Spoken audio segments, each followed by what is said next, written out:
কি কথা বলেন, কথা বলেন, কথা বলেন। ইউনুসের চাইতে বড় সুদ করার বাংলাদেশে কেউ আছে? তাহলে ও লোক যদি বড় চেয়ারে বসে সুদ খাইতে পারে, আপনি মসজিদের সভাপতি, তাতে কি হয়েছে? সুদ খান, হাত তোলেন।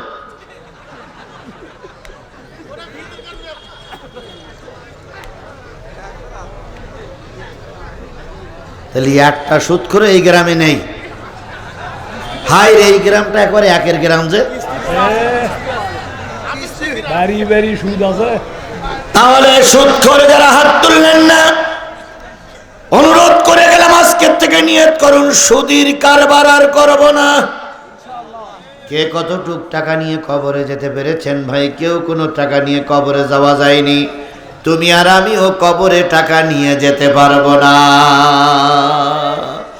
সুতরাং আমরা সবাই কোথায় যেতে চাই? কোন জায়গার দরজা বন্ধ করতে চাই? জাহান্নামের দরজা বন্ধ করতে চাই। সাদা কাগজে লিখে নেন, যদি টাইম থাকে, যারা 4 ওয়াক্ত নামাজ পড়বে আজকের থেকে, অতীতে যারা ভুল করেছেন পড়েন নাই তাদের বলতেছি না, আজকের থেকে তওবা করে যারা 4 ওয়াক্ত নামাজ পড়বেন, আল্লাহর জান্নাত তাদের জন্য ওয়াজিব, জাহান্নাম তাদের জন্য হারাম। আরেকটু জোরে বলেন আল্লাহু আকবার। তাহলে 4 ওয়াক্ত নামাজ পড়লে জান্নাত ওয়াজিব, জাহান্নাম কি? যুবকদের বলি, ও যুবকেরা, তোমরা আমার সোনামানিক, তোমাদের আন্দোলনের কাছে শেখ হাসিনা পালাই যেতে বাধ্য হয়েছে। তোমাদের আন্দোলনের মুখে দেশ স্বাধীনতার দ্বার প্রান্তে পৌঁছেছে।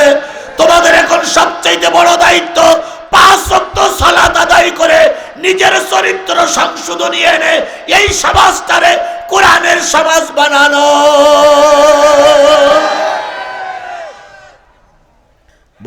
বলুন তো, যুবকেরা যদি ভালো হয়ে যায় সমাজ ভালো হবে না হবে না? আর যুবকেরা যদি খারাপ হয়ে যায়, বুড়োরা দোয়া করে সমাজ পরিবর্তন করতে পারবে না। তাহলে 4 ওয়াক্ত নামাজ পড়লে জাহান্নামে যাবেন না, 4 ওয়াক্ত নামাজ পড়লে জান্নাতে যাবেন।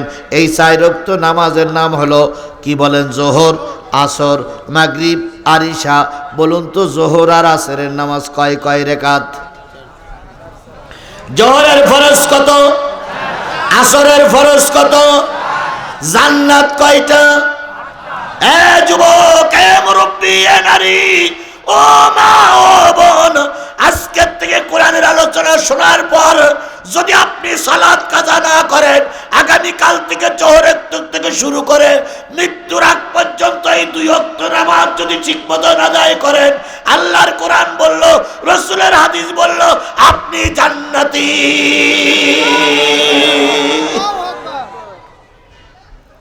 বলুন তো, সর্বপ্রথম যারা জান্নাতে যাবে তারা কারা? নামাজি। সর্বপ্রথম যারা জান্নাতে যাবে তারা কারা? নামাজি। এবার বলুন তো, সর্বপ্রথম যারা দোজখে যাবে তারা কারা? বেনামাজি। তাহলে আমরা দোজখে যেতে চাই না জান্নাতে যেতে চাই?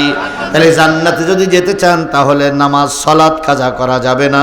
এবার বলুন তো, যোহরের আর আসরের সালাত পড়লে, সালাত আদায় করলে কয়টা জান্নাতের মালিক হওয়া গেল?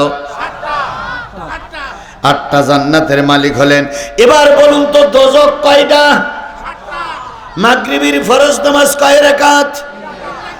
এশার ফরজ নামাজ কয় রাকাত?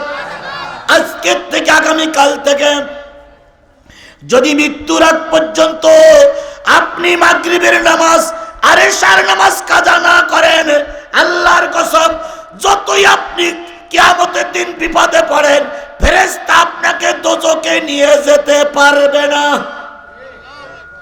তাহলে দোজখ যদি বন্ধ করতে চান, মাগরিবের নামাজ আর এশার নামাজ কাজা করা যাবে না। আরো জোরে বলেন, কাজা করা। তাহলে আজকের থেকে নিয়ত করতে হবে, যোহরের সালাত কাজা করব না, আসরের সালাত কাজা করব না। তাহলে আমি কোথায় যেতে পারবো? জান্নাতে। মাগরিবের সালাত কাজা করব না, এশার সালাত কাজা করব না, তাহলে আমি যাব, আমাকে কোন জায়গায় যাওয়া বন্ধ হবে? জাহান্নামে। তাহলে জাহান্নাম বন্ধ হয়ে গেল, জান্নাতের দরজা খোলা হয়ে গেল। আর অজের দরকার নেই, নিয়ে আসেন মোষ।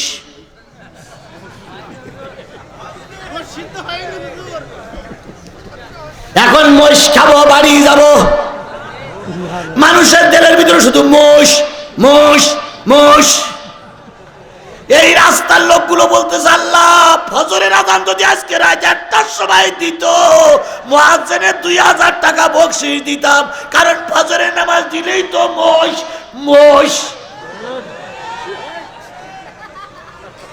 তোমরা চান্দা তোলো বাবু, আমি মুয়াজ্জিনে বলে যাচ্ছি যে ঠিক আজকে 1টার সময় যেন ফজরের আযান দেয়, কারণ ফজরের আযান দিলেই তো পাওয়া যাবে তাবারুক নাকি। এবার আসো বাবা, চিরজীবন থাকা যাবে না, চিরজীবন দুনিয়ায় ঘোরা যায় না। কত লোক তোমার মতন বয়সের, কত লোক মারা গেল, কত লোক কবরস্থ হলো। তালি বলতেছিলাম আসরের সালাত আর জোহরের সালাতে জান্নাত, মাগরিবের সালাত আর এশার সালাতে জাহান্নাম বন্ধ হয়ে গেল। আর একটা ওয়াক্ত বাকি আছে না নাই? সেই ওয়াক্তটার নাম কি? আরো জোরে বলেন। ফরজ না, কিন্তু ওয়াক্তের নাম কি? ফজর। এই ফজরের ফরজ নামাজ কয় রাকাত? যে ব্যক্তি ফজরের ফরজ সালাত আজকে থেকে আদায় করবে, সাদা কাগজে লিখে নয়, বানানো কথা বলার জন্য আসি নাই, নবীর ভাষ্য অনুসারে ওই ব্যক্তি দুটো পুরস্কার পাবে। 1 নম্বর পুরস্কার, ওই ব্যক্তির কবরে আযাব হবে না। তাহলে ফজরের নামাজ আদায়কারিনীর কবরের আযাব কি হবে? কোন সালাতের মাধ্যমে? আরো জোরে বলেন, কোন সালাতের মাধ্যমে? 2 নম্বর, যেই ব্যক্তি ফজরের সালাত ঠিক মতন আদায় করবে, সেই ব্যক্তি মরার সময় ঈমান নিয়ে মরবে, বেঈমান হয়ে মারা যাবে না। তাহলে ঈমান নিয়ে যদি মরতে চান ফজরের সালাত আদায় করা লাগবে। কবরের আযাব যদি মাফ করতে চান ফজরের সালাত আদায় করা লাগবে। তাহলে 5 ওয়াক্ত নামাজের ভিতরে যে বিপদগুলো বাঁচা গেল, ওই 5 ওয়াক্ত সালাত আমরা ইচ্ছা করে ছেড়ে, আরো জোরে বলেন, ছেড়ে দেব। এবার বলুন তো, ফজরের নামাজ 2 রাকাত, জোহরের নামাজ 4 রাকাত, আসরের নামাজ 4 রাকাত, মাগরিবের নামাজ 3 রাকাত, আবার এশায় 4 রাকাত করলো কেন? আল্লাহর মাথা মনে হয় ঠিক নেই। আল্লাহর বেরেন কি ঠিক আছে? তাহলে ঠিক আছে, সকালবেলার নামাজ 2 রাকাত কেন? এশার নামাজ পড়ে শুয়ে পড়লাম, 12 ঘন্টা ঘুমালাম, তাহলে ফজরের নামাজ তো 32 রাকাত হওয়ার কথা। এতক্ষণ ঘুমাইছি, এখন কাজ করবো, তাহলে 32 রাকাত আল্লাহ দেবে। আল্লাহ 2 রাকাত দেবে কেন? আবার জোহরের থেকে শুরু করে, ফজরের থেকে শুরু করে জোহর ওয়াক্ত পর্যন্ত 10 ঘন্টা টাইম, তাহলে আল্লাহ রাব্বুল আলামিন আমাদের ওখানে 4 রাকাত দিল কেন? ওখানে আরো 2 রাকাত বাড়িয়ে দেবে। আবার দেখেন মাঝখানে একটু ভাগ বেশি নয়, জোহরের সালাত আদায় করার পরে ঘন্টা 1.5 পরে আর একটা সালাত আদায় করতে হয়, সেটা আসরের সালাত, ওখানে আবার 4 রাকাত। আসরের সালাতের পরে ঘন্টা 1.5 পরে আর একটা সালাত আদায় করতে হয় মাগরিবের নামাজ, সেখানে কয় রাকাত? তাহলে আল্লাহ সব একরকম করে দেবে, কম বেশি করলো কেন জানা দরকার আছে না নাই? যদি আমি পর্যায়ক্রমে আসি, আমারে ফেলাই রেখে চলে যাবেন কারা কারা? হাত তোলেন। পর্যায়ক্রমে আসবো ইনশাল্লাহ, প্রতিটা সালাতের কথা। আপনারা কি আমাকে ফেলাই রেখে চলে যাবেন? তাহলে নিয়ত করতে হবে সালাতের আলোচনা শেষ না হওয়া পর্যন্ত, যেই সালাত আমাকে জান্নাতে নেবে, যেই সালাত আমাকে জাহান্নাম বন্ধ করবে, যেই সালাতের মাধ্যমে আল্লাহর নিকটবর্তী হয়ে যাওয়া যাবে, যেই সালাতের পরিচয় দিয়ে মুসলমানের পরিচয়, ওই সালাতের নামাজের আলোচনা শেষ না হওয়া পর্যন্ত ময়দান ছেড়ে চলে যাব না। কারা কারা রাজি আছেন? 2 হাত উঁচু করে মালিকের দেখান।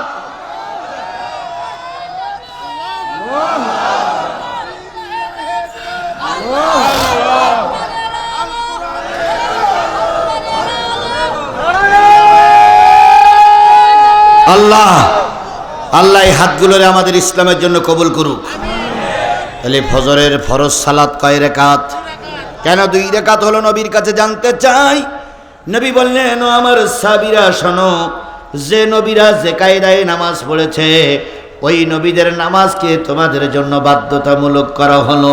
সাহাবী আজমাইনগণ বলেন, কেন নবীরা এভাবে নামাজ পড়লো আর কেন আমাদের বেশি কম পড়তে হয় একটু বলে দিন। নবী বললেন, ও আমার সাহাবীরা, আদম আর হাওয়াকে আল্লাহ পাক তৈরি করে কোথায় রেখেছিলেন?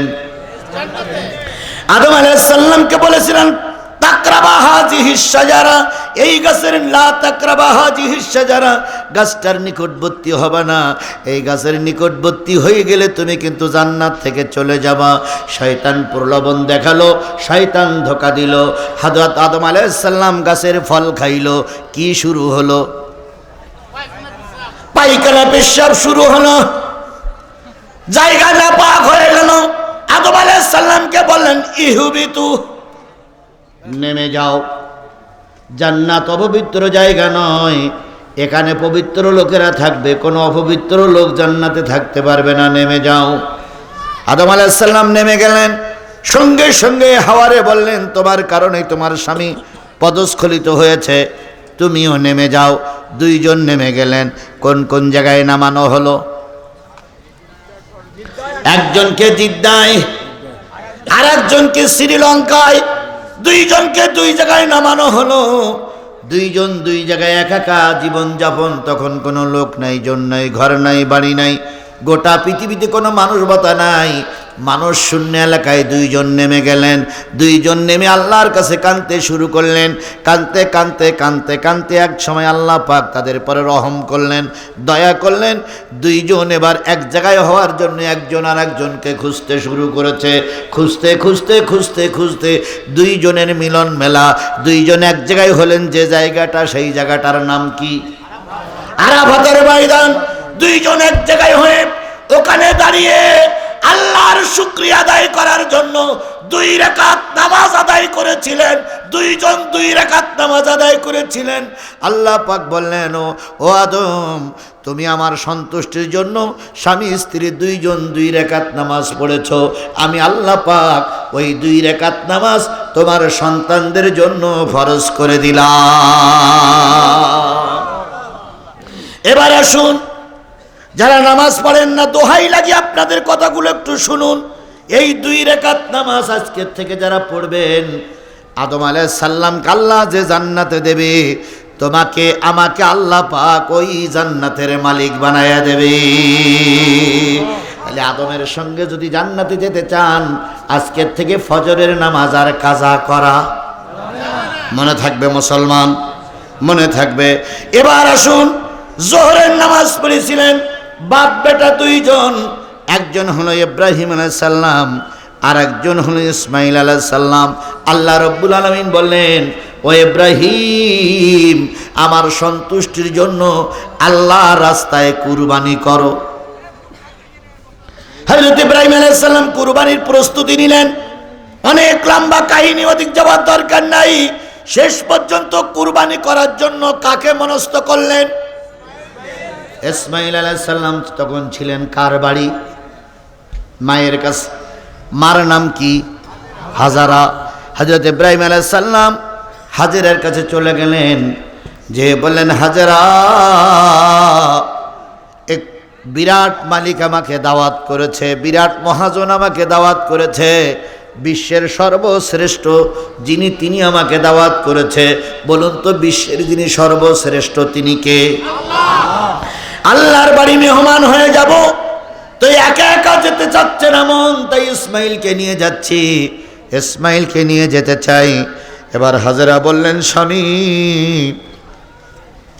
তুমি যখন বড় স্ত্রী, তোমাকে যখন বললো আমাদের বনবাসে দাও, তুমি আমাকে বনবাসে দিয়ে গেছিলে 2টা রুটি আর একটু পানি দিয়ে তুমি যখন চলে যাও, আমি বারবার চোখের পানি ফেলায় কাঁদতেছিলাম আর বলতেছিলাম, স্বামী, আমাদেরকে রেখে যেতে তোমার কি একটু মায়া হয় না?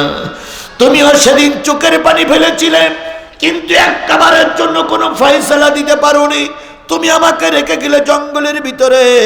রাত যখন হয়ে গেল, সন্ধ্যা যখন হয়ে গেল, বাঘের আনাগোনা ঠিক পাইলাম, সিংহর আনাগোনা ঠিক পাইলাম, বড় বড় সাপগুলো আসলো, হিংস্র জীবজন্তু আসলো। আমি আমার কলিজার টুকরা সন্তানকে নিয়ে পাহাড়ের চূড়ায় উঠে গেলাম, কিছু পাথরের কণা নিয়ে বসেছিলাম। সারা রাত কলিজার টুকরা সন্তান ইসমাইল ঘুম পড়েছে, আর আমি মা হাজেরা সারা রাত ধরে ধরে পাহারা দিয়েছি। এখন আমার সন্তানকে নিয়ে যাবে, তুমি যখন তুমি সন্তানকে নিয়ে যাবে দুঃখ নাই, কিন্তু আমার সন্তানকে তুমি যেন পথের মাঝখানে ফেলাইয়ে রেখো না।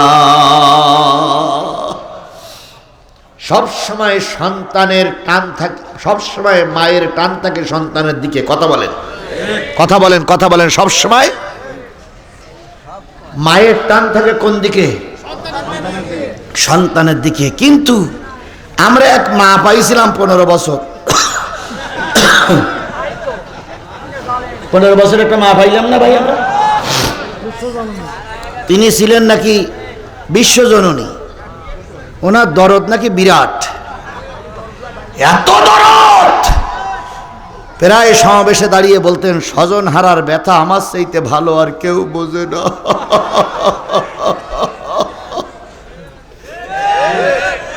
কথা বলেন, কথা বলেন। এত দরদি নারী তিনি। শেষ পর্যন্ত আমাদের সমাজের একদল হুজুররা বলেছিলেন, আপনি কওমি জননী। কৌমি মানে কৌমি অঙ্গন, আর জননী মানে মা। তিনি নাকি কৌমিদের মা। পাম্পট্টি দিতি দিতি দিতি আর কত পাম্পট্টি দেবা, শেষ পর্যন্ত ইমান হারা পাম্পট্টি না তোমরা দিয়েছ। এক হুজুর এমপি সাহেবের দাওয়াত করে নিয়ে গেছে, মসজিদে ছাদ বানাবে। দেখুন এমপি সাহেব খুব বড় লোক, এখন এমপি সাহেবের কাছে 10 লাখ টাকা নিতেও। এমপি সাহেবের দাওয়াত করে বলতেছে, স্যার আপনারা ক্ষমতায় আছেন বলে দেশের 18 কোটি মানুষের খুব শান্তি আছে। এমপি বলতেছে যে হুজুর আপনি এই যে সত্য কথাটা বললেন, এজন্য আপনার পুরস্কার দেওয়া উচিত। তখন এমপি সাহেবকে বসাই রেখে হুজুর আবার বলতেছে, আমাদের দেশের কিছু হুজুর আছে এরা সত্য কথাটা বলে না। এই কোরআন শরীফে শেখ হাসিনার নাম আছে, এই কথাটা বলতে হুজুরের বাধা দেয় কারা?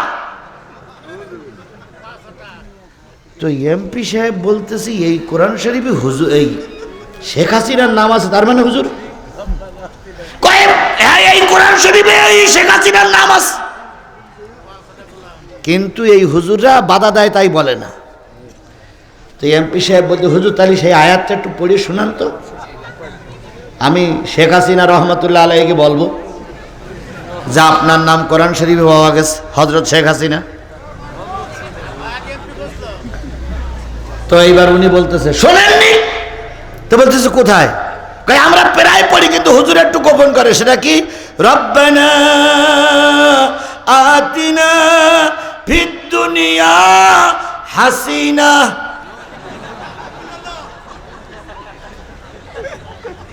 কি রব্বানা আতিনা ফিদ দুনিয়া হাসিনা। হাসানাতাও তো ওখানে হাসানাতাও না বলে হাসিনা বলে অক্ষ করতেছে। এমপি সাহেব বলতেছে, আরে বাপ রে বাপ হুজুর, হ্যাঁ হুজুর আপনি কোন জায়গায় লেখাপড়া করেছেন? হুজুর তখন বলতেছে, আমার চেনো না, হাফেজ কওমি আলিয়া রহমাতুল্লাহ কুতকুতি আলাইহিস সালাম। 1 নম্বর হযরত জি না। এরপরে বলতেছে অফিল আখিরাতে হাসিনা অকিনা আযাবান্নার। এমপি সাহেব তখন দাঁড়াই বলতেছে, হুজুর কারোর কাছে চান্দা তোলা লাগবে না, 10 লাখ টাকা বাজেট করলাম মসজিদের ছাদের জন্য। তাহলে মসজিদের ছাদের জন্য 10 লাখ টাকা নেবে, তাই হুজুর কোরআনের আয়াতের অবজ্ঞা করে ওদের পায়ে তেল মাখাইয়েছে।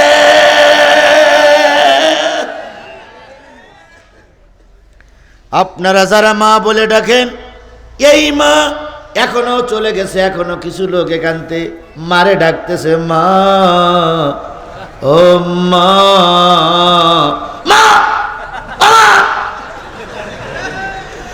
আর মা মাঝে মাঝে সীমান্তের ওদিক থেকে উত্তর দিচ্ছে, আসিতেছি আসিতেছি, চট করে ঢুকে পড়বো, আসিতেছি। কথা বলেন, কথা বলেন। তোমরা যে মা বলে ডাকো, তোমরা যে মা বলে ডাকো, তোমাদের লজ্জা নাই? যে মা তার সন্তানকে বাঘের মুখে ফেলাই রেখে নিজে পালিয়ে যেতে পারে, ও মা নামের কলঙ্ক।